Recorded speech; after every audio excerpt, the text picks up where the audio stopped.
అయ్యో ముఖమంతా మార్చిరుగా పాపం. వీళ్ళంతా సిట్టింగ్ ఎంపీలు టీఆర్ఎస్ వాళ్ళు.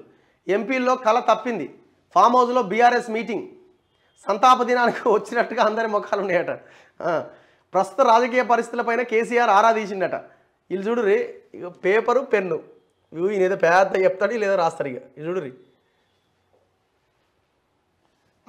అది మళ్ళీ ఆ డ్రామా చూడుర్రి, మళ్ళీ చేతుల పేపరు అదో పెన్ను, ఆయన దొర అని చెప్పింది వీళ్ళు రాసుకోవాలి. తాజా పరిణామాలతో పార్టీకి ఇబ్బందులు తప్పవన్న ఎంపీలు కేటీఆర్పై పరోక్షంగా ఫిర్యాదు చేసినట్టు ఎంపీలు అంతా కలిసి తొందరగా ప్రజల్లోకి రావాలని పెద్ద సార్కు విన్నపాలు. ఏం చేసిండు సార్? ప్రజల్లోకి వచ్చి 100 మీటింగ్లు అటెండ్ అయ్యింది ఎలక్షన్లకు ముందు. ఏమైంది?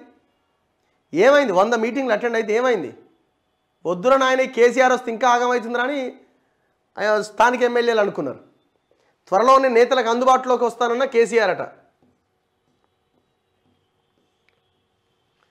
బీఆర్ఎస్ పార్లమెంటరీ సమావేశంలో జోష్ కరువైంది.